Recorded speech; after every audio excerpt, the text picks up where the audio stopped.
அனைவருக்கும் அறம் தங்கவேலின் அன்பான வணக்கம். இன்றைய அறம் நம்ம பேசுறதுக்கு முன்னாடி அறம் சேனலை இப்போ தான் நீங்கள் முதல் முறையாக பார்க்குற மாதிரி இருந்துச்சுன்னா கண்டிப்பாக நம்ம அறம் சேனலை சப்ஸ்கிரைப் பண்ணி வச்சுக்கோங்க. கண்டிப்பாக ஏன் அப்படின்னா நம்ம வாழ்க்கையில் நடக்கிற எல்லா விடயங்களையும் எல்லா அனுபவங்களையும் முக்கியமான நிகழ்வுலாம் நம்மளோட டாக்குமெண்ட்ரி பண்ணிகிட்ருக்கிறோம். எல்லாமே வரலாற்று பதிவு பண்ணிகிட்ருக்கிறோம். இப்போ இந்த பள்ளிக்கு அரசு மேல்நிலைப்பள்ளி நான் புதுப்பட்டி. நான் இந்த பள்ளியில் 2017-12 நான் இந்த பள்ளியில் பணியேற்றேன். அப்போ பார்த்திங்கன்னா அரசு உயர்நிலைப் பள்ளியாக தான் இருந்துச்சு. அந்த கல்வியாண்டிலேயே ஒரு 6 மாதம் கழித்து அரசு மேல்நிலைப்பள்ளியாக தரம் உயர்த்தப்பட்டது.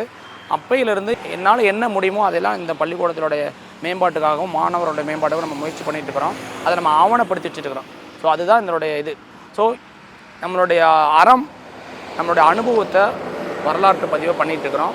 அதனோட அடிப்படையில் தான் இன்றைய அறம் பார்த்திங்கன்னா நம்ம பள்ளியில் மேலே பார்த்துருப்பீங்க 50வது ஆண்டு பொன்விழா நினைவு வளைவு. இன்றைக்கி தான் நம்ம திறப்பு விழா நடைபெற்றுச்சு. இந்த 50வது ஆண்டு பொன்விழா வளைவை யார் ஒரு அன்பளிப்பாக பண்ணார் அப்படின்னா அவரை பற்றி நிறையா சொல்லணும் நம்ம. ஏன்னா நான் பணியேற்ற நாளில் கம்ப்யூட்டர் ரூமில் அந்த கம்ப்யூட்டர் ரூமுக்கு கீழே இருந்த சேரில் பார்த்திங்கன்னா முன்னாள் மாணவர் வீரையா அப்படின்னு அதை தான் நம்ம பார்த்தோம். ஸோ அதை பார்த்த உடனே எனக்கு யார் இந்த வீரையா அப்படின்னு தெரிஞ்சுக்கிறதுக்காக நான் கேட்டபோது தான் சொன்னாங்க, இந்த முன்னாள் ஆசிரியர்களை சொன்னாங்க, அவர் இந்த பள்ளிக்கூடத்தில் முன்னாள் மாணவர், இந்த பள்ளிக்காக வளர்ச்சிக்காக நிறையா முயற்சி பண்ணுறாரு, ஆர்வமாக இருப்பார் அப்படின்னு சொன்னாங்க. அதுக்கு அடுத்து நான் பணியேற்று 2 ஆண்டுகள் கழித்து இந்த மரம் வைக்கலாம் அப்படின்னு சொல்லிட்டு முயற்சி பண்ணோம். அந்த மரம் வைக்கிறதுக்காக மரம் வச்சாச்சு. தண்ணி இல்லாமல் கொஞ்சம் தடுமாட்டமாக இருந்துச்சு. அதற்காக இந்த நம்ம பள்ளி வளாகத்திலே ஒரு மிகப்பெரிய ஒரு கேணி இருக்குது. அது ஒரு 5.5 ஏக்கர் நில அமைப்பு உள்ள ஒரு பள்ளிக்கூடம். ரொம்ப அற்புதமான ஒரு கிரவுண்டு, விளையாட்டு மைதானம், கட்டட வசதி நம்ம திருச்சி நாமக்கல் மெயின் ரோட்டில் வேறு இருக்குது. ஸோ அப்படிங்கும்போது இந்த மரமெல்லாம் வச்சா ரொம்ப அழகமாக இருக்குமே, நல்ல பூ மரங்கள்லாம் நிறைய வைப்போம் அப்படிங்கும்போது முயற்சி பண்ணும்போது அதுக்கு தண்ணி இல்லாமல் இருந்தபோது நான் அவர்கிட்ட இந்த மாதிரி சொன்ன உடனடியே கிட்டத்தட்ட ஒரு 30,000 மதிப்புள்ள மோட்டர் ஒயர் எல்லாமே கனெக்ஷன் கொண்டாந்து கொடுத்து அதை நம்ம ஃபிட் பண்ணி கொடுத்துட்டு போனார். எனக்கு உடனே ஆச்சரியமாக இருந்துச்சு. அதன் அடிப்படையில் தொடர்ந்து நான் அவர் கூட தொடர்பில் இருக்கிறேன். அதுக்கு அடுத்த ஆண்டே பார்த்திங்கன்னா அந்த ஆண்டே அந்த கேணியை சுற்றி கம்பி வேலி அமைச்சு கொடுத்தார். யாரும் மாணவர்கள் போய் விளாண்டுற ஒரு பாதுகாப்பாக இருக்கிறதுக்காக. அதுக்கப்புறமேலு பார்த்திங்கன்னா அப்பப்போ ஒவ்வொரு வருடமும் இந்த பள்ளிக்கூடத்துக்கு வருவார். மாணவர்கள் மேலே நிறையா அக்கறை கொண்டுவார். நான் இவரை மட்டும்தான் சொல்கிறதா நினைக்க வேணாம். இந்த பள்ளிக்கூடத்தில் இந்த முன்னாள் மாணவர்கள் நிறைய பேர். இப்போ முன்னாள் மாணவர் தினகரன் ஐயா அவர்கள் முன்னாடி தொடங்கி உள்ள ஒரு கலையரங்கம் திறந்து வச்சுக்கிறோம். அப்புறம் முன்னாள் தலைவர்கள்லாம் நிறைய முயற்சி பண்ணி இதோட பள்ளி வளர்ச்சியில் நிறைய ஈடுபடுறாங்க. இந்த பள்ளிக்கூடத்தில் படித்த முன்னாள் மாணவர்கள் நிறைய பேர் இந்த பள்ளியினோட வளர்ச்சியில் ரொம்ப அதீத ஈடுபாடும் அன்பும் அக்கறையும் வச்சுருக்கிறதுனால இந்த பள்ளி வளாகம் ஒவ்வொரு நாளும் ஒரு புதுமையான அமைப்பை பெற்றுட்டு வருது அப்படிங்கிறதான் ஒரு செய்தி. ஸோ அதன் அடிப்படையில் இன்றைய பார்த்திங்கன்னா அடுத்த ஆண்டு தான் 1976 தான் இந்த பள்ளிக்கூடத்துக்கு இந்த இடத்துக்கு ஷிஃப்ட் ஆகி வந்திருக்கு. 76லேருந்து அடுத்த ஆண்டு நம்ம பொன்விழா கொண்டாடுறோம். அதில் முன்னாடியே நம்ம பார்த்திங்கன்னா 50வது ஆண்டு பொன்விழா வளைவை கட்டி வச்சுருக்கோம். ஸோ அதனுடைய கல்வெட்டு தான் இவர் வச்சுருக்கிற பாருங்க. அவர் அப்பா அம்மா மேலே ரொம்ப ஈடுபாடு கொண்டவர்னால அவங்க அப்பா அம்மா ஃபோட்டோவே நம்ம இது பண்ணி அவருடைய சகோதரர்கள் தங்கவேல் எக்ஸ் கவுன்சிலர் புதுப்பட்டி, வீரையா சபரி காடுவேர் சென்னை, திரு கனகராஜ் ராஜ் காடுவேர் சென்னை, இங்கே 3 பேரும் இணைந்து கிட்டத்தட்ட ஒரு எவ்வளோ மதிப்பு சொன்னாங்க, ஒரு 6 லட்சமா 7 லட்சமாக சொன்னாங்கன்னு நினைக்கிறேன். ஒரு 7 லட்சம் மதிப்புள்ள ஒரு மிகப்பெரிய ஒரு அழகான ஒரு நுழைவாயில நம்ம திறந்து வச்சுருக்காங்க. அதுக்கு திறப்புலா பண்ணுறதுக்காக மாவட்ட ஆட்சியர் திருமதி துர்காமூர்த்தி அம்மா கலந்துக்கிற மாதிரி இருந்துச்சு. அது முன்னனுமதியும் கொடுத்துருந்தாங்க. தவிர்க்க முடியாத காரணத்தெல்லாம் வர முடியல. இருந்தாலும் தனியார் பொறியியல் கல்லூரியுடைய கூட்டமைப்பு செயலாளர், அதாவது சிவானி கல்வி குழுமம், திருச்சியில் இருக்கிறது மிகப்பெரிய ஒரு காலேஜ். அந்த காலேஜோடைய தாளாளர் பி செல்வராஜ் ஐயா திறந்து வச்சார். இன்றைக்கி அது மட்டும் இல்லாமல் நான் பள்ளியில் படிக்கிற 450 மாணவர்கள், ஆசிரியர்கள் அனைவருக்கும், பொதுமக்கள் விழாவில் கலந்துட்ட அனைவருக்கும் ஒரு சுவையான உணவு, அதாவது சுவையான உணவு, இனிப்பு பொங்கல் மற்றும் பிரியாணி, தக்காளி சாப்பாடு மாதிரி ரொம்ப சூப்பராக இருந்துச்சு. மாணவர் ரொம்ப சந்தோஷப்பட்டு சாப்பிட்டாங்க. இது மட்டுமா அப்படின்னு கேட்டால் ஒரு மணி நேரம் சிறப்பு சொற்பொழிவாளர்கள், உயர்கல்வி வழிகாட்டி அப்படிங்கிற ஒரு Tamil Nadu public service commission TNPSC UPSC தேர்வுக்கு பாடம் நடத்தக்கூடிய 2 ஆசிரியர்களை கூட்டி அவங்களுக்கும் பேச வச்சுருந்தாங்க. ஆனால் ஒரே நாளில் எல்லாம் இதனால் கொஞ்சம் மாணவர் தொய்வு இருந்தாலும் இதெல்லாம் செய்யணும்னு நினைக்கிறாங்க. ஸோ அதுதான் மிகப்பெரிய இது. அதற்காக நம்மளுடைய பள்ளி தலைமை ஆசிரியர், ஆசிரியர்கள், இந்த பள்ளியோட மாணவர்கள் சார்பாக, இந்த ஊர் மக்கள் சார்பாக வீரையா அவர்களுக்கும் அவர் குடும்பத்தார் மற்றும் அவருடைய வாழ்க்கை துணை நலம், அவருடைய அடுத்த குழந்தைகள் எல்லாரும் நீலாயில் நிறை செல்வம் உயர்ப்புகள் பெற்று வாழ வாழ்த்துகிறோம். அனைவருக்கும் நன்றி. நமது வீரையா அவர்களுடைய துணைவியாருக்கு நமது பள்ளியின் சார்பாக பொன்னாடை போர்த்தி கௌரவிக்கப்படுகின்றது.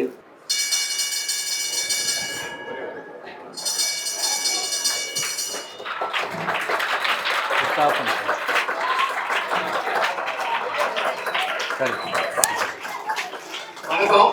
என்னுடைய மனைவி ஹேமலதா அவர்கள் 42 வயசுல மாண்டசரி அப்படின்னு சின்ன குழந்தைகளை எப்படி படிப்புல ஆர்வம் செலுத்துறது, நல்லா பேச வைக்கிறது அப்படிங்கிற ஒரு கோர்ஸ் படிக்க வச்சிருக்கேன். அவங்க படிச்சு நல்ல ஒரு அச்சீவ் பண்ணிருக்காங்க. ஸோ அந்த அச்சீவ்மெண்ட்ல என்னுடைய தாயாரோட ஒரு உதவி, அவங்க படிக்கும் போது அவங்க நிறைய ஹெல்ப் பண்ணிருக்காங்க. ஸோ அதெல்லாம் எங்களுக்கு ஒரு மறக்க முடியாத தருணம்.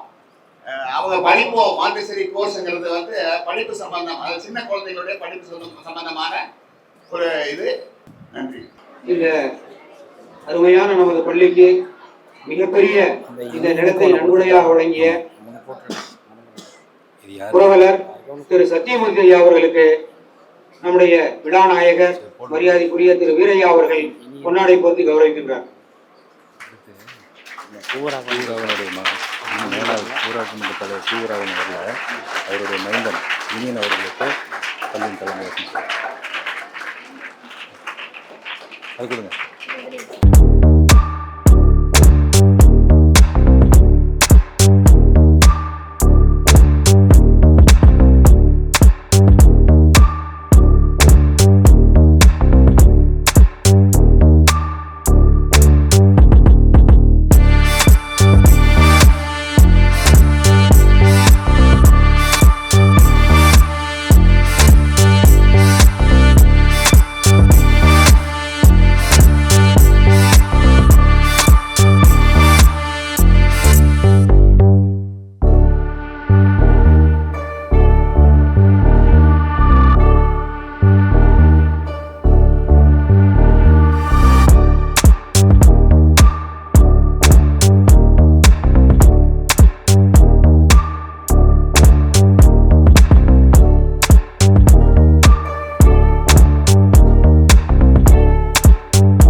அனைவருக்கும் வணக்கம். இந்த நாள் மிக இனிமையான நாள். ஏனென்றால் எனக்கும் மிக இனிமையான நாள்.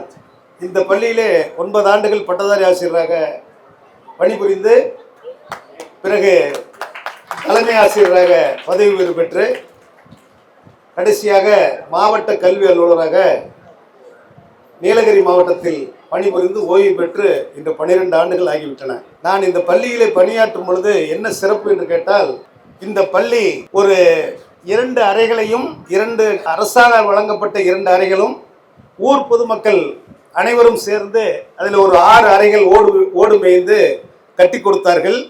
அந்த சமயத்தில் தான் நான் இங்கு ஆசிரியராக பணியாற்றினேன். இந்த பள்ளியை வடிவமைத்ததில் எல்லாரையும் விட இந்த பள்ளியின் முன்னாள் ஆசிரியர் திரு வீரமுத்து அவர்கள் மிகவும் சிரமப்பட்டு இந்த பள்ளியை ஒரு ஒழுக்கமும் கட்டுப்பாடும் நிறைந்த ஒரு பள்ளியாக மாற்றினார்கள். நான் இந்த பள்ளிக்கு வரும்பொழுது அவர் வேறு பள்ளிக்கு ப்ரொமோஷன்ல போயிட்டார். இந்த பள்ளியை வடிவமைப்பதில் திரு நல்லுசாமி அவர்கள், முன்னாள் ஊராட்சி மன்ற தலைவர் அவர்கள் மிகவும் பாடுபட்டார்கள். அடுத்தபடியாக இந்த பள்ளியை சீரும் சிறப்பாக நடத்தி கொடுத்த பல்வேறு ஆசிரியர்கள், அதில் நானும் ஒருவன். நான்லாம் இங்கே இருக்கும் பொழுது போட்டி இருக்கு, எங்கள் ஆசிரியருக்குள்ள போட்டி இருக்கும். என் சப்ஜெக்டில் என்னமா இருக்கு, உங்கள் சப்ஜெக்ட் என்னமா இருக்கு. ஒரு 10th ரிசல்ட் வந்துருச்சுனாவே மேத்ஸ் ஆசிரியருக்கும் எனக்கும் பயங்கரமான போட்டி இருக்கும். நான் இங்கிலீஷு, அவர் மேத்ஸு. அவர் சொல்லுவார், இங்கிலீஷில் வந்து ஒரே ஆள் தான் ஃபெயிலாக இருக்காங்க, எங்கள் யாஸ் இதில் 2 பேர் ஆகிட்டாங்க அப்படிம்பாரு. நான் சொல்லுவேன், அப்படி இல்லைங்க, போன தடவை உங்களது எல்லாம் பாஸ் பண்ணிட்டான், என்னதில் ஒரு பையன் ஃபெயில் ஆகிட்டான் அப்படிமோ. இது எதுக்குன்னு கேட்டீங்க, இது எதுக்கு பெருமையாக சொல்கிறேன்னு கேட்டிங்கன்னா, இந்த பள்ளிக்கூடத்தில் மாணவர்கள் வந்து மிகவும் வந்து ஏழ்மையான மாணவர்கள் தான் அதிகம் இங்கே படித்தாங்க. கொஞ்சம் வசதி உள்ளவங்களாம் டவுனுக்கு போயிடுறாங்க, மெட்ரிகுலேஷன் ஸ்கூலுக்கு போயிட்டாங்க, எல்லாம் பண்ணாங்க. அது இல்லாமல் இந்த பள்ளியை நாங்கள்லாம் வந்து எங்களுக்கு டைமே கிடையாது. வெறும் சார் என்ன பண்ணுவாங்கன்னா, பின்னாடி தோட்டத்தில் இருப்பார். அவர் வந்து நாங்கள் கிளாஸ் நடத்திட்டு இருப்போம் சனிக்கிழமைக்கு, அவர் ரெஸ்ட்டில் இருப்பார். அவர் வந்து கிளாஸ் எடுப்பார், நாங்கள் மாணவர்களோடு சேர்ந்து கேட்டுட்டு இருப்போம். கிராமர்லாம் நான் இங்கிலீஷ் லிட்ரேச்சர் படிச்சிருந்தாலும் கிராமரை ஒரு மேத்ஸ் மாதிரி நடத்துனது அவர் தான். அவர்கிட்ட தான் நான் கற்றுக்கிட்டேன். ஏன் இப்போ உங்களை ஞாபகப்படுத்துன்னு கேட்டீங்கன்னா, உண்மை என்னைக்கு இருந்தாலும் உண்மைதான், அதை யாராலையும் மாற்ற முடியாது. இன்றைக்கு அவருடைய புதல்வர் தினகரன் வந்து இன்னைக்கு ஒரு மிகப்பெரிய தொழிலதிபராக சென்னையில் இருக்காரு. அவர் என்ன பண்ணியிருக்காரு, இப்போ வந்து இங்க வந்து ஒரு இந்த ஸ்டேஜ் அவர் கட்டி கொடுத்துருக்காரு. அதுக்கெல்லாம் ஒரு மனசு வேணும். இன்றைய விழாவினுடைய நாயகர் வீரையா வந்து எனக்கு நண்பர் மட்டுமல்ல, வளையப்பட்டியில வந்து ஒரு முதல்ல ஃபர்ஸ்ட் ஒரு டிராக்டர் வச்சுட்டு உழவு ஓட்டுவார். ஒரு டிராக்டர் வாங்கிட்டு வந்து முத உங்க வயலுக்கு தான் சார் ஓட்டுறேன்னு சொல்லி ஓட்டினார். அதுக்கப்புறம் இங்கிருந்து எல்லாத்தையும் மூடிட்டு சென்னைக்கு போய் சபரி ஹார்ட்வேர்ஸ் ஆரம்பிச்சு இன்னைக்கு மிகப்பெரிய தொழிலதிபர் ஆயிட்டாரு. இருந்தாலும் இந்த பள்ளிக்கூடத்துக்கு இவ்வளவு அழகான ஒரு நுழைவாயில கட்டி கொடுத்துருக்காரு. அதெல்லாம் நம்ம மனசார பாராட்டணும். அது இல்லாம இங்க பணிபுரியக்கூடிய ஆசிரியர்கள் ரிசல்ட் கொண்டு வரதுல போட்டி இருக்கு என்று நான் கேள்விப்பட்டேன். ஆண்ட்ரூ சார் வந்து எனக்கு நண்பர் தான், தலைமை ஆசிரியர். அவரு ஒரு நாளைக்கு பள்ளிக்கூடம் வாங்க சார் பாரு, என்னைக்காவது எங்கேயாவது பார்க்கும்போது. இன்னைக்கு வந்துட்டோம். பள்ளிக்கூடத்துக்கு வர்றது ஒரு பெரிய விஷயம் இல்லை, எனக்குலாம் எல்லா உரிமையும் இருக்குங்க. இந்த பள்ளிக்கூடத்தில் இந்த மரங்கள்லாம் கூட நட்டதெல்லாம் நாங்கள் தான் நட்டோம். அந்த ஒரு மரம் மட்டும் அது அப்போ சின்ன மரமாக இருந்து பாருங்க, எவ்வளோ பெரிய மரம் ஆயிடுச்சு பாருங்க. அதுக்கப்புறம் இந்த பில்டிங் ஆரம்பிச்சதுக்கப்புறம் இந்த மரம்லாம் நட்டுருக்காங்க. அந்த லைன் கூட நாங்கள் நட்டோம். அதில் ஒரு மரம், ஒரு புங்க மரம் சரியா 11 மணிக்கு ஆகஸ்ட் மாசத்துல முழுசும் அதனுடைய நிழல் வந்து இந்திய வரைபடமா இருக்கும். நிழலை சுத்தி நீங்க கோடு போட்டீங்கன்னா ஒரு இந்தியா மேப் வரும். இதை நான் தான் அதை கண்டுபிடிச்சேன். எனக்கு வந்து ராஜ் டிவில இருந்து வந்து அதை எடுத்துட்டு போய் அதை ஒளிபரப்புனாங்க. அந்த கேசட் இன்னும் என்கிட்ட இருக்கு. யாராவது வேணும்னா சொல்லுங்க, நான் ஒரு காப்பி தர்றேன், சிடியில் போட்டு தர்றேன், நீங்க பார்க்கலாம். நான் இருக்கும்போது ஹைஸ்கூலாக இருந்தது, மேல்நிலைப்பள்ளியாக உயர்ந்து பல சாதனைகள் புரிந்து வருகின்றன. ஆசிரியர்களும் தலைமை ஆசிரியர்களும் மிகவும் சிரமப்பட்டு இந்த பள்ளியை முன்னேற்றி வருகிறார்கள், மேலும் செய்வார்கள் என்று கூறி எனக்கு வாய்ப்பளித்தமைக்கு நன்றி கூறி விடைபெறுகிறேன். நன்றி, வணக்கம். For a special motivational talk, we invite Thiru MG of Lions Club, Mr. K. Veeraya sir, Sabari Hardware, Chennai. Welcome sir. We the students are eagerly waiting for your motivational speech. மாதா பிதா குரு தெய்வம் இங்கு வருகை தந்து சிறப்பித்துக் கொண்டிருக்கும் அனைத்து ஊர் பெருமக்கள், ஆசிரியர் பெருமக்கள், குறிப்பாக தலைமை ஆசிரியர் நமது டாக்டர் செல்வராஜ் அவர்கள், மாணவ மணிகள், ஊர் பொதுமக்கள், பெற்றோர்கள் அனைவருக்கும் எனது காலை வணக்கம். அதாவது நம்ம காசு சம்பாதிக்கிறோம், நம்ம அதை நல்ல விதமாக செலவு பண்ணோம். ஸோ அந்த நோக்கத்தில் தான் நான் இந்த இதை செலவு பண்ணுறேன். இன்னைக்கு கல்விக்காக செலவு பண்ண காமராஜர் ஐயா அவருடைய இதில் கோடியில் ஒன்று கூட நம்மளுடைய பங்கு இருக்காது. ஸோ நல்லா ஞாபகம் வச்சுக்க, நம்ம இந்த ஒரு செயல் செய்யும்போது காமராஜர் நினச்சிக்கிட்டா நம்ம செஞ்சதெல்லாம் ரொம்ப கம்மி. ஸோ அது மாதிரி நான் இன்னும் நிறையா அதை படிக்கிற குழந்தைங்களுக்கு நிறைய பண்ணுறதுக்கு நான் கடமைப்பட்டிருக்கேன். நான் சந்தோஷமாக திருப்தியாக செய்கிறேன். குழந்தைங்க வந்து அவங்க படிப்புகளோட முழு கவனம் செலுத்தணும். அதுக்கான எல்லா தேவைகளையும் நமது தலைமை ஆசிரியர் மிக சிறப்பாக செஞ்சுருக்காரு. இங்கே ஆசிரியர் பெருமக்கள் அவங்கள நல்லா பயன்படுத்திக்கங்க. மாணவர்களுக்கு வந்து நான் ஒரு கால அட்டவணை நான் தலைமை ஆசிரியர் அவர்கிட்ட கொடுக்குறேன் நான். ஸோ இந்த கால அட்டவணையை வந்து பயன்படுத்தினீங்கன்னா உங்களுக்கு வந்து பெரிய அளவுக்கு நீங்கள் நினைச்ச எந்த ஒரு கோர்ஸையும் பாஸ் பண்ண முடியும்.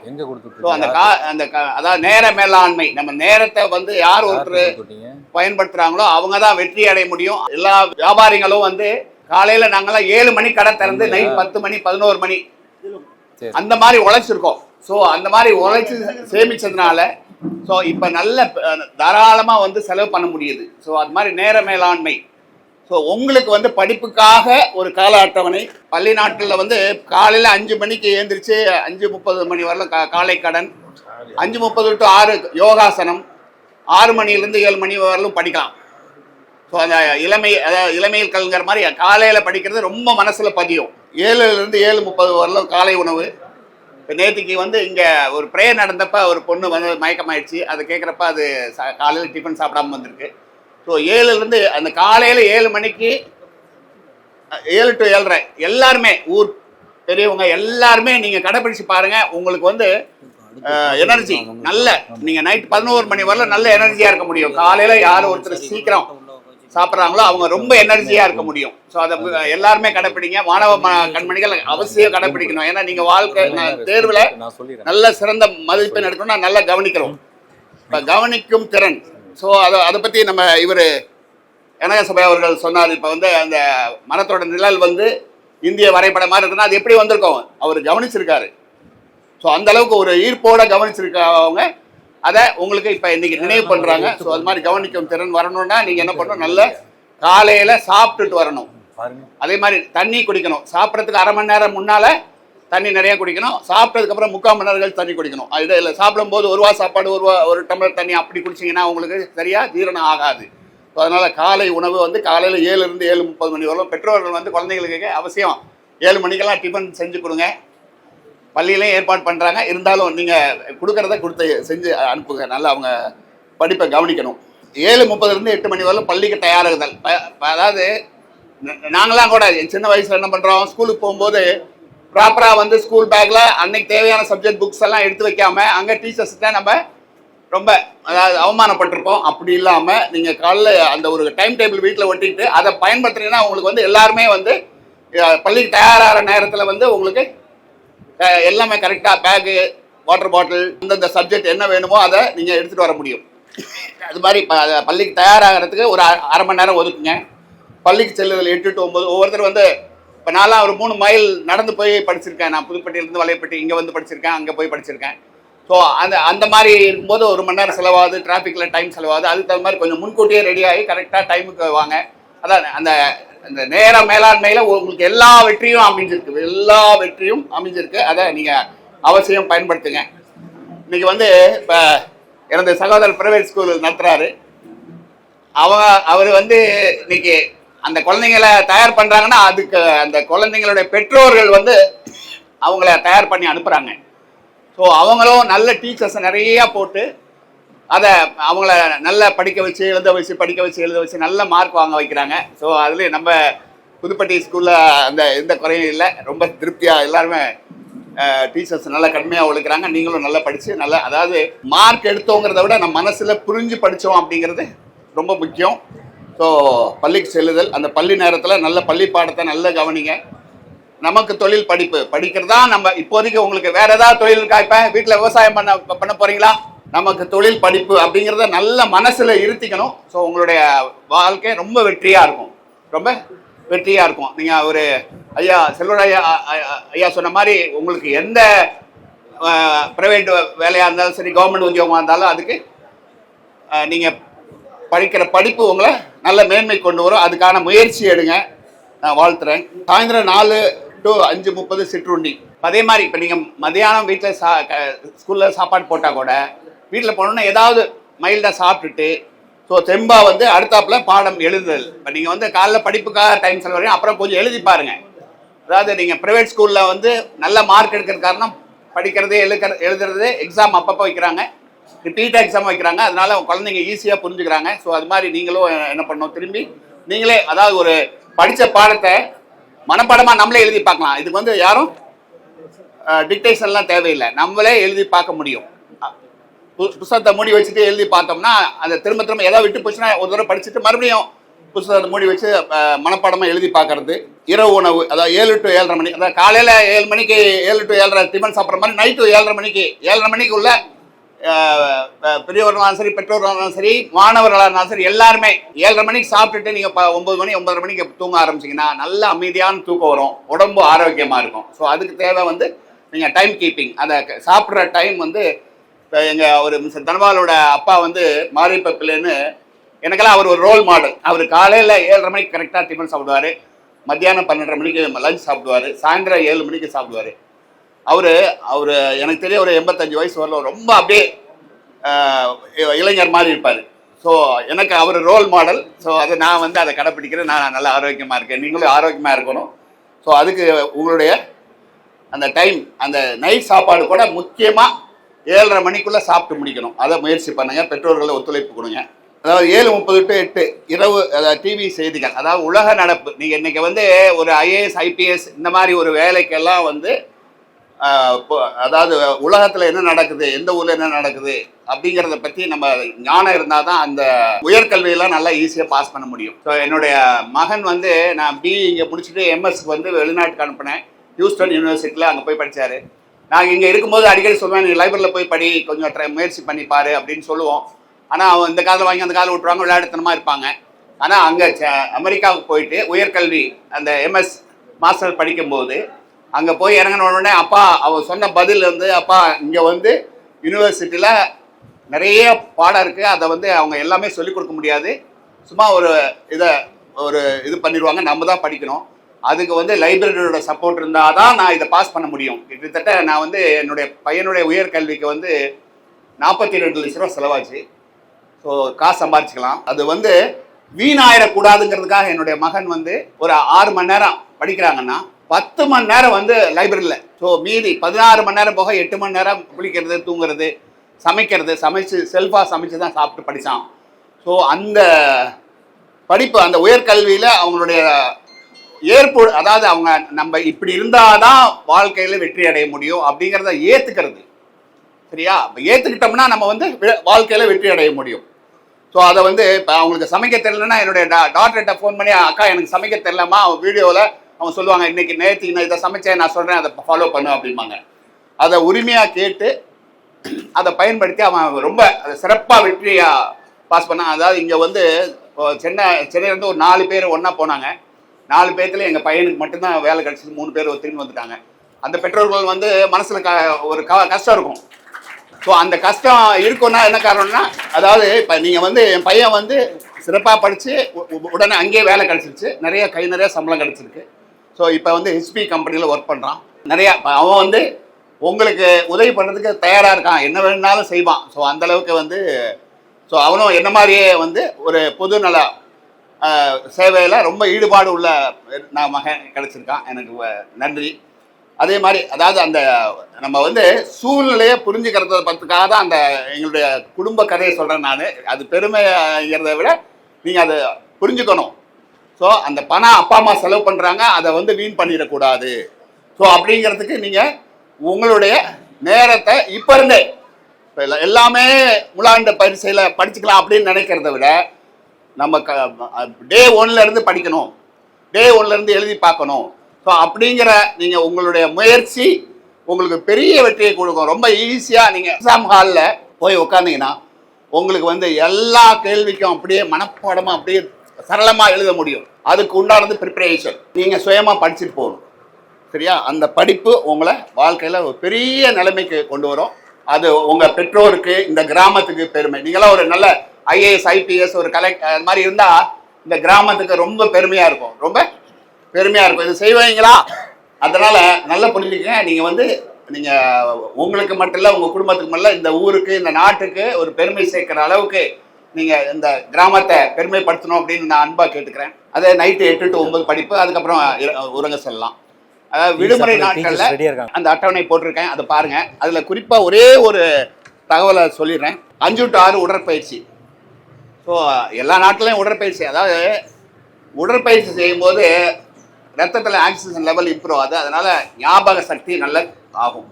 ஸோ இங்கேயும் வந்து விளையாட்டு பயிற்சிக்காக ஆசிரியர் இருக்கார், ரொம்ப நல்லா அச்சீவ் பண்ணுறாங்க ஸ்போர்ட்ஸில். ஸோ அது மாதிரி வந்து இப்போ நீங்களும் வீட்லேயும் வந்து ஏதாவது உடற்பயிற்சி ஏதாவது பண்ணணும். 6 to 8 வாரத்தில் ஒரு நாள் பெற்றோருடன் உரையாடல் அப்படிங்கிற ஒரு தகவல் கொடுத்துருக்கேன். நல்லா புரிஞ்சுக்குங்க. நீங்கள் ஸ்கூலில், பஸ்ஸில் நடக்கிறத உங்கள் பேரண்ட்ஸ்கிட்ட வந்து டெய்லி அந்த வாரம் சொல்லணும். நீங்கள் சொல்கிறது மட்டும் இல்லை, உங்கள் அப்பாவை கேள்வி கேட்கலாம். இந்த வாரத்தில் அப்பா நீங்கள் என்ன சம்பாதிச்சிங்க, அவங்களுக்கு எவ்வளவு சேமிச்சீங்க, எவ்வளவு இருக்காங்கல்ல, சேமிச்சீங்க. இப்ப சேமிச்சா முதலாளி ஆகலாம். முதலாளி ஆகிறதுக்கு உண்டான செயல்பாடு வந்து இப்ப நீங்க படிச்சு ஒரு பட்டம் வாங்குற மாதிரி ஒவ்வொரு ரெடி பண்ணுங்க. பெற்றோர்களும் வந்து பணத்தை சேமிச்சாங்கன்னா பெரிய சொந்த வீடு, காரு, அந்த மாதிரி என்ன மாதிரி அதிகமா சம்பாரிச்சு சேமிச்சு வச்சவங்க இந்த மாதிரி ஒரு பொது நலத்துக்காக பள்ளிக்கு செலவிடலாம். உங்களுடைய மேல் படிப்புக்கு அவங்க பணம் சேமிச்சு வைக்கணும்.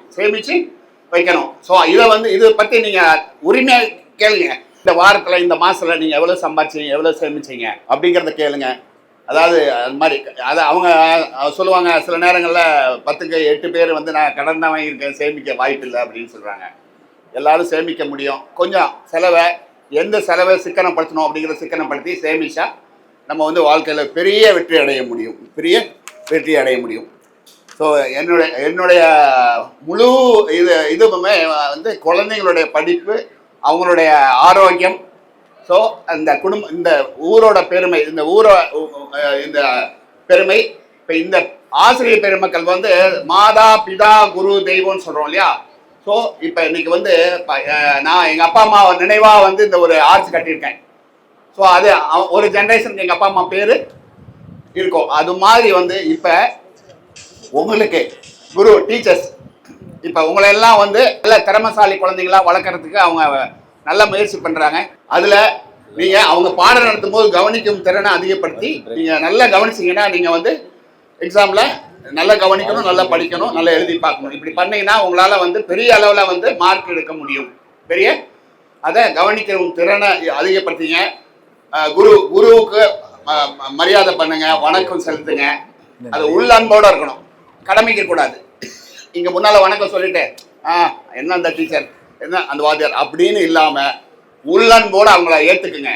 ஒரு மாதா பிதா குரு தெய்வம், முதல்ல தாய் தகப்பன், அடுத்தது ஆசிரியர் பெருமக்கள். ஸோ அவங்கள நல்லபடியாக ஏற்றுக்குங்க.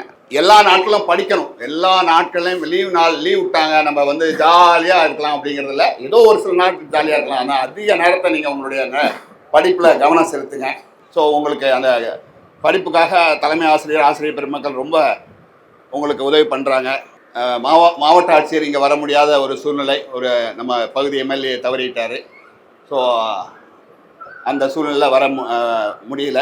அதுக்காக முயற்சி பண்ணி நான் அவங்கள சந்திக்கும் போது ரொம்ப அவங்க பாராட்டினாங்க. நீங்கள் வந்து நீங்கள் படித்த பள்ளிக்கூடத்துக்காக நீங்கள் இவ்வளோ முயற்சி எடுத்திருக்கேன், நான் கண்டிப்பாக வருவேன் அப்படின்னு சொல்லி என்கிட்ட ஒரு உறுதி அளித்தாங்க. ஏதோ சூழ்நிலை வர சந்தர்ப்பம் இல்லாமல் போயிடுச்சு. இப்போ ஐயா செல்வராஜ் ஐயா வந்து உங்கள்கிட்ட சொன்னார், இப்போ வந்து நீங்கள் இன்ஜினியரிங் படிக்கிறது தான் உங்களுக்கு எந்த செலவு இல்லாமல் படிக்க வைக்கிறேன்னு சொல்லிட்டு. ஸோ அவர் வந்து சொல்கிறதுல நிறைய செஞ்சுருக்கார். சென்ற மாதம் வந்து நான் என்னுடைய வியாபாரம் பண்ணுற பகுதியில் உள்ள ஒருத்தருடைய பொண்ணுக்கு வந்து மெடிக்கல் சீட் எதிர்பார்த்து அவர் 2 மாதம் ரொம்ப லேட் பண்ணிட்டார். அந்த இன்ஜினியரிங் காலேஜே போய் புக் பண்ணலை. ஸோ பொண்ணை டாக்டர் படிக்க வைக்கணுங்கிறதுக்காக வேண்டி அதை நிறைய ப்ரைவேட் காலேஜஸ் போய் அலைஞ்சி திரிஞ்சு அவரால் வந்து அந்த இன்ஜினியரிங்கை கவனப்படுத்த முடியல. ஏன்னா அந்த பொண்ணு நான் டாக்டர் தான் படிப்பேன் அப்படின்னு சொல்லிட்டு இருந்துச்சு. முடியாத பட்சத்தில் அவருக்கு ஃபீஸ், ஏன்னா இப்போ இன்றைக்கி வந்து டாக்டர் எல்லாம் ப்ரைவேட் காலேஜஸ் எல்லாம் ஃபீஸ் நிறையா இருக்குது, அதை கட்ட முடியல.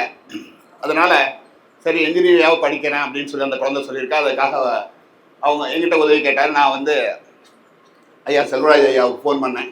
அவர் வந்து சென்னையில் இருக்க சென்ட் ஜோசப் காலேஜ், ஸோ இவர் வந்து அனைத்து பொறியியல் கல்லூரி, இன்ஜினியரிங் கல்லூரியோட அந்த கூட்டமைப்புக்கு இவர் செயலாளராக இருக்கார். ஸோ அதனால் அங்கே போன உடனே இவர் பேர் சொன்ன உடனே அந்த காலேஜில் வந்து ரொம்ப மரியாதை. ஸோ அந்த பேரண்ட்ஸ் இருக்காங்க, அந்த பொண்ணு இருக்குது, நானும் இருக்கேன். நான் வந்து 2 பக்கம் முயற்சி எடுத்தேன். ஒன்று ஐயாவை ட்ரை பண்ணேன். அந்த பகுதி எம்எல்ஏ அரவிந்த் ரமேஷ்னு சொல்லிட்டு சோழிங்கநல்லூர் தொகுதி எம்எல்ஏ, அந்த சோழிங்கநல்லூர் பகுதியில் தான் அந்த கல்லூரி இருக்குது. அந்த குழந்தைக்கு இப்போ எப்படியா சேரணும் அப்படிங்கிறதுக்காக நான் 2 பேர்த்தையும் ஒரு சப்போர்ட் கேட்டேன். 2 பேருமே அவங்களுக்கு ஃபோன் பண்ணி சொன்னாங்க மேனேஜ்மெண்ட்டுக்கு, எப்படியாவது இந்த ஒரு சீட் கொடுங்க அப்படின்னு சொல்லியிருந்தாங்க.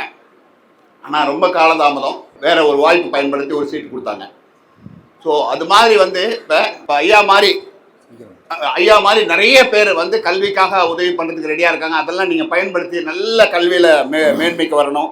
அதாவது நூலகத்தை பற்றி சொன்னேன். நூலகத்தில் படிச்சிங்கன்னா நீங்கள் ஒரு பெரிய சயின்டிஸ்ட் ஆகலாம், பெரிய படிப்பு ரொம்ப ஈஸியாக உங்களால் சாதிக்க முடியும். இப்போ சமீபத்தில் ஒரு சந்திக்கிறப்ப அவர் சொன்னார் வந்து நிறைய அந்த பெற்றோர்கள்லாம் இதை நீங்கள் அவசியம் தெரிஞ்சுக்க. நீங்கள் நிறைய பேர் படிச்சுட்டு வேலை இல்லாமல் இருக்காங்க. இப்போ வந்து டைப் ரைட்டிங் அதெல்லாம் இப்போ அதெல்லாம் ஒரு படிப்பா அப்படிங்கிற மாதிரி அதை ரொம்ப ஏளனப்படுத்திட்டு யாருமே அதை படிக்க மாட்டாங்க. இப்போ அதாவது type writing lower higher short hand தெரிஞ்சால் ஸ்டேட் கவர்மெண்ட்லேயும் சென்ட்ரல் கவர்மெண்ட்லேயும் மினிமம் 1 லட்ச ரூபா சம்பளத்தில் வேலை ரெடியாக இருக்குது. எந்த ஒரு இதுவும் தேவையில்லை, அண்டர் த டேபிள் பண்ணாலாம் தேவையில்லை. ஸோ டைப் ரைட்டிங் படிச்சிருக்கணும், ஷார்ட் ஹேண்ட் படிச்சிருந்தா உடனே வேலை. யாராவது அப்படி படிச்சிருந்தீங்கன்னா, லோயர் ஹையர் முடிச்சிருந்தீங்கன்னா, ஏதாவது படிப்புக்காக மேலே ஸ்டூடெண்ட்ஸுக்கு இளைஞர்களுக்கு நான் தைரியமாக சொல்கிறேன். நான் யாராவது அந்த லோயர் ஹையர் முடிச்சிருந்தீங்கன்னா, ஷார்ட் ஹேண்ட் சம்மந்தமாக ஏதாவது படிப்பு உதவி வேணும்னா என்னை சென்னையில் செஞ்சிருக்கு. என் கடைக்கு பக்கத்துலேயே ஒரு டைப் இன்ஸ்டியூட் இருக்குது. ஸோ அவர் ரொம்ப ஒரு நல்ல மனிதர். உங்களுக்கு அவங்கள ஈஸியாக ஒரே 1 வருஷம் படிச்சிங்கன்னா உங்களுக்கு வேலை நிச்சயம். 1 லட்ச ரூபா சம்பளம் மாதம். பேசிக் டிகிரி பிஏ பிஎஸ்சி அப்படி ஏதாவது ஒரு பேசிக் டிகிரி படிச்சிருந்தாவே போதும். அதோட டைப் ரைட்டிங். ஸோ இதை நீங்கள் மெயினாக இங்கே வந்திருக்க பெரியவங்க இதை நல்லா அப்சார்ப் பண்ணிப்பீங்க. ஸோ யாராவது நம்ம பகுதியில் வேலை இல்லாமல் இருக்கிற இளைஞர்களை இங்கேயே படிக்க சொல்லுங்கள். அப்படி படிக்க உதவி வேணுங்கிறவங்க என்னை அப்ரோச் பண்ண சொல்லுங்கள். நான் அதை படிக்கிறதுக்கும் உதவி பண்ணுறேன், வேலை கிடைக்கிறதுக்கும் நான் உதவி பண்ணுறேன். ஸோ அது மாதிரி ஒரு வாய்ப்பு நமக்கு நான் சென்னை சிட்டியில் இருக்கிறதுனால அந்த ஒரு வாய்ப்பு இருக்குது. ஸோ அதை நீங்கள் அவசியம் அந்த வாய்ப்பை பயன்படுத்திங்க.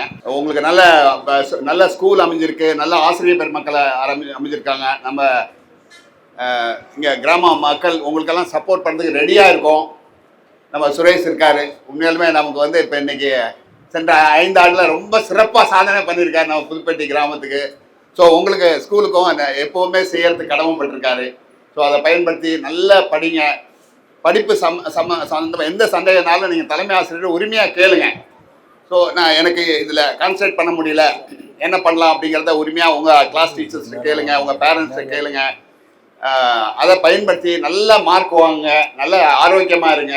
நுழைவாயில் அமைச்சருக்கு அனுமதி கொடுத்த அரசாங்கத்துக்கும் ஆசிரியர் தலைமை ஆசிரியருக்கும் இந்த ஆசிரியர் பெருமக்களுக்கும் இந்த கிராம மக்களுக்கும் என்னுடைய மனமார்ந்த நன்றி. வாழ்க வளமுடன், வாழ்க வையம். நன்றி நன்றி. நுழைவாயில் பணியானது ஆரம்பமாச்சு. எஸ்டிமேட் அவ்வளோதான் கவர்மெண்ட்டுக்கு முதல்ல சொன்னது. இப்போ இன்னைக்கு இறுதியாக அந்த நிகழ்வெல்லாம் சேர்த்து பார்க்கும்பொழுது இங்கே இருக்கக்கூடிய தண்ணி பாட்டிலேருந்து நீங்கள் குடித்த டீ ஆகட்டும், சாக்லேட் எல்லாமே பள்ளிக்கால் எல்லாமே நம்மளுடைய நன்கொடையாளர் கொடுத்த உதவி. அதில் ஒரு விசேஷம் என்ன தெரியுமா? என்கிட்ட பணம் இருக்குது, நீங்கள் பார்த்து செய்யுங்கன்ற செய்யல, எல்லாத்தையும் நேரடியாக இறங்கி. நேற்று சாயந்தரம் நான் வேறு வேலையாக நான் ஒரு 7-8 மணிக்கு உள்ளே வரேன். பார்த்தா அந்நேரத்துலையும் சார் இறக்கிட்டு இருக்கிறாரு. பிஸ்கட் பாக்கெட் இருக்கிறாரு, டீ தூள் அவரே இறக்கிட்டு இருக்கிறார். தம்பி நீங்கள் குடித்த டீ ஆகட்டும், சர்க்கரை ஆகட்டும், அத்தனைக்குமே தன்னுடைய உடல் உழைப்பையும் தந்து இந்த பள்ளிக்கு உதவி கொண்டிருக்கக்கூடிய நமது அரிமா வீரையா அவர்களுக்கு மீண்டும் மீண்டுமாய் நன்றி செலுத்தி கொண்டே இருக்கலாம். இதை என்கிட்ட பணம் இருக்கு, நீங்கள் பார்த்துங்க என்று சொல்ல. இன்றைக்கு வழங்கப்படக்கூடிய மதிய உணவிலிருந்து அனைத்தையுமே பார்த்து அத்தனை பொருட்களையுமே நேரடியாக சென்று கடைக்கு சென்று 3 நாட்களாக இங்கே முகாமிட்டு இந்த பணிகளை எல்லாம் மேற்பார்வையிட்டு இந்த சிறப்பாக நடந்து கொண்டிருக்கிறது என்று சொன்னால் அதுக்கு சார் நான் மட்டும் கிடையாது சொல்கிறான், டீச்சர்ஸோ இல்லை, சாரோடைய உழைப்பு ஒரு 90%, நாங்களாம் ஒரு 10% தான். ஸோ இங்கே வழங்கப்படக்கூடிய செய்திகளை கேட்கறது மட்டும்தான் உங்களுடைய வேலை. அதன்படி நடப்பது மிக முக்கியமான எதிர்பார்ப்பு நாங்கள் உங்கள்கிட்ட. அதுபடி பார்க்கும்போது யோக பயிற்சி என்பது உங்களுக்கு எவ்வளவு நன்மை பலிக்கும் என்பது நம்மளே சொல்லி கொடுத்துட்டு இருக்கோம். அது குறித்து இப்பொழுது ஓய்வு பெற்ற ஒரு காவல்துறை ஆய்வாளர் அவர்கள் ஆறுமுகம் ஐயா உங்களிடம் உரையாற்றுவார். அதனை தொடர்ந்து ஊக்கமூட்டக்கூடிய, அதாவது உயர்கல்விக்கு என்னென்ன வாய்ப்பு இருக்கு, என்ன படிக்கலாங்கிறது. இப்போ உங்கள்கிட்ட சார் 6வது படிக்கிறேன் சார், எனக்கு இருக்காது, அப்படி அல்ல. சார் சொன்னது போல ஆரம்பத்திலிருந்தே நம்ம அதை நோக்கிய பயணம் செய்பவர்களாக நம்ம ஒவ்வொரு அடியும் எடுத்து வைத்தால்தான் இங்கே கிராமப்புற பள்ளியில் இருக்கக்கூடியவர்கள் நாளைக்கு சென்னை என்ன டெல்லி வரை சென்று சாதனை படைக்கலாம், மீண்டும் இந்த பள்ளிக்கு உதவலாம். அதுதான் எதிர்பார்ப்பு, அதுதான் உங்களுடைய கல்வி பெறுவதனுடைய நோக்கம். சொல்றது புரியுதா? இங்கே உட்கார்ந்துருக்கிற ஒவ்வொரு முகமும் நாளைக்கு இந்த பள்ளிக்கூடத்துக்கு எதையும் செய்து வரக்கூடிய சமுதாயத்துக்கு உதவும் என்பதுதான் எங்களுடைய எதிர்பார்ப்பு. சார் சொன்னதுல எதானே எதிர்பார்ப்பு. இவர் யாரு? உங்களை போல அங்கே உட்கார்ந்திருந்த ஒரு முன்னாள் மாணவர், உங்களை போல இந்த ஊரில் பிறந்து வளர்ந்தவர். நானும் கூட வெளியூர், வெளியூரியா? நான் இவர் இந்த ஊரில் பிறந்து வளர்ந்து இந்த பள்ளிக்கூடத்தில் படித்து உங்களை போல் அமர்ந்து இன்னைக்கு பார்த்து செய்கிறார். எனக்கே கஷ்டமாக இருந்தது. நேற்று அந்த பிஸ்கட் பாக்கெட்டை தூக்கிட்டு வர்றார். சார் ஏன் சார் நீங்கள் அதில் பரவாயில்ல நம்ம பள்ளிக்கூடத்துக்கு என்று சொல்கிறார். நாங்கள் இருட்டில் கார் எடுத்துக்கிட்டு சாயந்தரம் எங்கே சார் சாரை காணா வந்திருந்தார். அவர் கடைக்கு போயிருக்கிறார். என்ன கடைக்கு எதுக்கு போயிருக்கிறார்? நீங்கள் வாங்கக்கூடிய அனைத்து பொருட்களையும் இதுக்கு கொண்டு தண்ணி பாட்டில் எல்லாத்தையும் தானாக இறங்கி செய்து கொடுத்து கொண்டிருக்கிறார். இதுபோல் ஆட்களை எல்லாம் பெறுவது என்பது மிக கடினம். கைத்தட்டணும் இந்த இடத்துல. நான் ஏதோ கைத்தட்டலை பெறுகிறேன் என்று நினைக்காதீங்க. அதே வேளையில் அவருடைய துணைவியாருக்கும் நம்ம பள்ளியின் சார்பாக வாழ்க்கை எழுந்துச்சு வாங்கம்மா, முன்னாடி வாங்கம்மா. அவருக்கு வாழ்த்துக்கள். இங்கே உட்காருங்கம்மா, இப்படி உட்காருங்கம்மா. அவருக்கு என்னுடைய வாழ்த்துக்கள். ஏன்னா அவர் அவளை செய்யும் பொழுது இதெல்லாம் உங்களுக்கு தேவையா, உன் புலம்ப பாரியா அப்படின்னு என்று சொல்லி அவரை டிஸ்கரேஜ் பண்ணாமல் கூடவே முந்தானே வந்துட்டாங்க. சென்னையிலேருந்து காரை ஓட்டிட்டு வந்துட்டார். சாரே வந்துட்டார் நேரடியாக வந்து. இவங்க 2 பேரும் இறங்குறாங்க. அன்றைக்கி மழை, அன்றைக்கி விடுமுறை. அன்றைக்கி நாங்களும் பள்ளிக்கூடத்துக்கு வந்து அந்த ஏற்பாடுகளை செஞ்சிட்ருக்கிறோம். அடுத்து 2 நாள் தான் இருக்குது. கலெக்டர் வராங்க. அனைத்து ஏற்பாடுகளுக்கும் அம்மையாரும் கூடவே வந்திருந்த எல்லாத்தையும் கவனிச்சுக்கிறாங்க. அவருக்கு உறுதுணையாக இருக்கிறாங்க. இவர் தான் உண்மையான ஒரு துணைவியார். அவருக்கும் நமது பள்ளியின் சார்பாக வாழ்த்துக்களை இந்த தருணத்திலே தெரிவிக்கிறோம். நன்றிம்மா, ரொம்ப நன்றி. அடுத்ததாக இப்பொழுது யோகா கலை பற்றி, அந்த பயிற்சியின் நன்மைகளை பற்றி ஓய்வு பெற்ற காவல்துறை ஆய்வாளர் திரு ஆறுமுகம் அவர்கள் உங்களுடைய ஒரு சிறை உரையாற்றுவார். அதை கவனிங்க, அதை பின்பற்றுங்க, பயன்படுத்துங்க, வாழ்க்கையில் மேம்படுங்க. இங்கே வந்திருக்கக்கூடிய மாணவர்களுடைய தாய் இந்தியா அவர்களுக்கும் மற்றும் தலைமை ஆசிரியர், ஆசிரியர் பெருமக்களுக்கும், இங்கே விழாக்குழுவில் முக்கியமான பொறுப்பில் இருக்கும் நம்மளுடைய வீரையா குடும்பத்தாருக்கும், தங்கவேல் குடும்பத்தாருக்கும், கனகராஜ் அவர்கள் குடும்பத்தாருக்கும் என்னுடைய நன்றியை தெரிவித்துக் கொள்கிறேன். என்னுடைய பேர் ஆறுமுகம். ஏற்கனவே நான் வந்து இங்கே யோகா கிளாஸ் நடத்தியிருக்கேன். உடலுங்கிறது முக்கியமான உடல். அது வந்து எல்லாருமே அதை கடைபிடிக்கணும், ஆரோக்கியமாக இருக்கணும். அதே மாதிரி உங்களுடைய மனமும் நலமாக இருக்கணும், திடமாக இருக்கணும். உடல் ஆரோக்கியமாக இருந்தால் மட்டும்தான் உங்களுக்கு படிப்பை, அறிவை எப்படி கொண்டு போகணுங்கிறது அந்த உடல் நமக்கு சொல்லிக் கொடுக்கும். அதே மாதிரி மனசும் அப்படி தான். நம்மகிட்ட இருந்து கொஞ்சம் தள்ளி இருந்தால் கூட அதுதான் வந்து நம்மளை வழிநடத்தி கொண்டு போகிறது. அதை எப்படி நம்ம மனசை பக்குவப்படுத்தணும் அப்படிங்கிறதுல தான் யோகாசனம், பிராணாயாமம், தியானம், மெடிடேஷன், இந்த மாதிரி ஒரு முறையில் நம்ம பயிற்சி எடுத்துக்கணும். அதில் அஷ்டாங்க யோகப்படி நம்ம முறைப்படுத்தி நம்ம செய்யணும். இப்போ சார் அவர்கள் சொன்னாங்க, எப்படி காலையில் தூங்கி எழுந்திரிச்சு எத்தனை மணிக்கு எழுந்திருக்கணும், அது எப்படி முறைப்படுத்தி நம்ம வாழ்க்கையை கொண்டு போகணும், எப்படி நம்ம அறிவு வளர்த்திக்கிறதுக்கு எப்படி நம்ம கொண்டு போகணும் அப்படிங்கிறத அருமையாக எடுத்து சொன்னாங்க. அருமையாக இருக்குது, அதை ஃபாலோ பண்ணுங்கள். அதாவது ஒவ்வொருத்தருக்கும் ஒவ்வொரு விதமான ஒரு ஒரு வழிமுறைகளை வச்சுருப்பாங்க. அதையே ஃபாலோ பண்ணுங்கள். காலையில் நேரமாக எழுந்திருக்கணும். காலையில் 4 மணி, ஒரு 4-4:30 மணிக்கெலாம் காலையில் நேரமாக எழுந்திரிச்சிடணும். குடலை சுத்தப்படுத்தணும். முதல்ல குடலை சுத்தப்படுத்தணும். குடல் ஈக்குவல் டு பிரெயின். குடலை எவ்வளோ தூரம் நீங்கள் ஆரோக்கியமாக வச்சுருக்கிறீங்களோ பிரெயின் ஆக்டிவேட் ஆகும். பிரெயின் நல்லா இருந்தால் தான் ஞாபக சக்தி கொண்டு வர முடியும். அதனால் பிரெயினுக்கும் நம்மளுடைய வயிற்றினுடைய குடல் பகுதிக்கும் உணவு குழாய் பகுதிக்கும் தொடர்பு இருக்குது.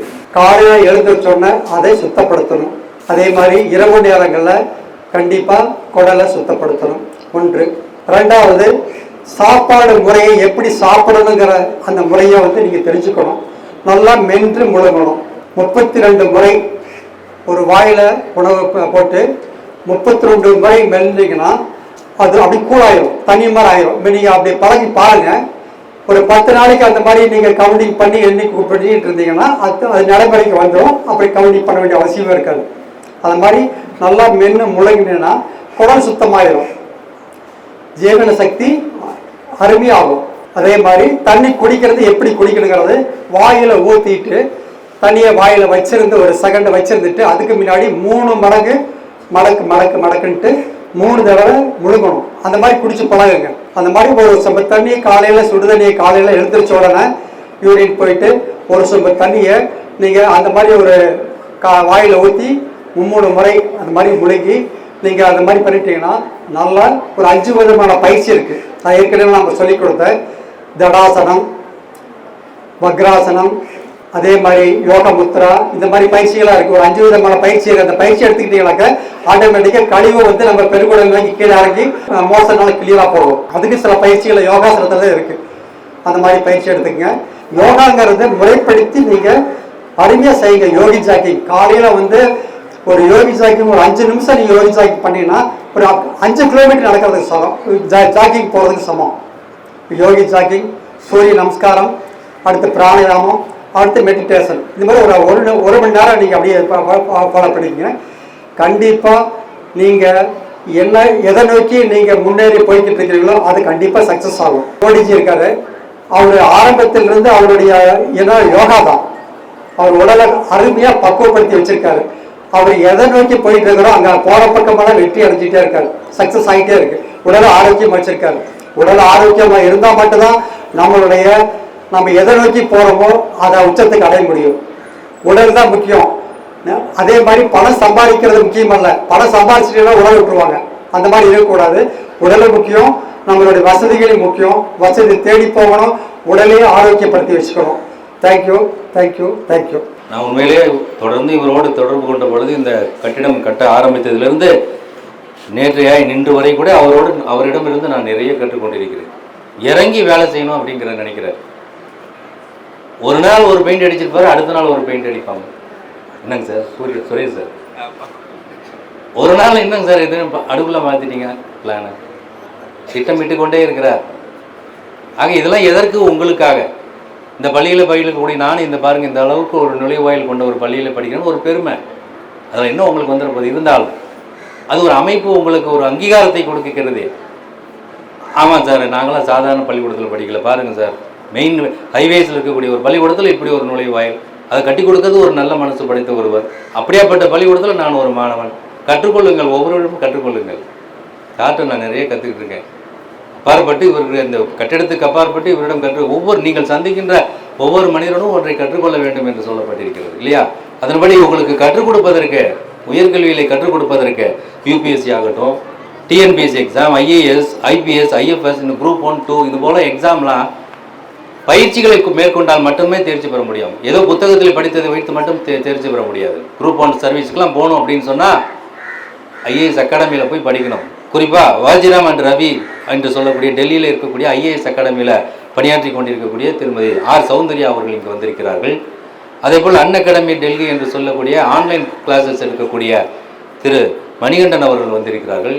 அவர்களெல்லாம் இப்பொழுது உங்களிடம் உயர்கல்வியிலே என்னென்ன படிப்புகள் இருக்கிறது, அது எவ்வாறு நமக்கு சாத்தியமாகும், கிராமப்புற மாணவர்களுக்கு அது எப்படி முடியுமா முடியாதா என்பது பற்றி அழகாக உங்களுக்கு விளக்கங்களை கொடுத்து, இதோ இந்த நுழைவாயில் திறப்பில் வந்தோம், அதை நான் திறந்தேன், நீங்கள் செலவு பண்ண என்று சொல்லாமல் அதிலும் மாணவர்களுக்கு ஒரு செய்தி சென்றடைய வேண்டும், அதிலும் மாணவர்கள் ஊக்கமடைக்க வேண்டும் என்று சொல்லி ஒரு ஏற்பாடு இப்பொழுது அதுவும் நம்ம அரிமா வீரையா அவர்கள் தான் ஏற்பாடு செய்திருக்கிறார். அவர்களை அழைத்து வந்திருக்கிறார். அதற்கும் அவருக்கு நன்றி செலுத்துகிறோம். மேலும் இந்த தருணத்திலே இந்த நுழைவாயிலை கட்டுகின்ற பொழுதும் சரி, அதை கடைசி இறுதியிலே அதற்கு வடிவம் கொடுக்கின்ற வரையிலும் அவர் சென்னையிலிருந்து என்ன டைரக்ஷன் கொடுத்தாலும், அதை எங்கிருந்து நான் பார்த்து கொண்டாலும் அதனை நிறைவேற்றியவர் யார் முழுமையாக என்று சொன்னால் அது மேனாள் ஊராட்சி மன்ற தலைவருடைய கணவர் திரு சுரேஷ்குமார் அவர். அதில் நாம் எந்த மாற்றத்தும் கிடையாது.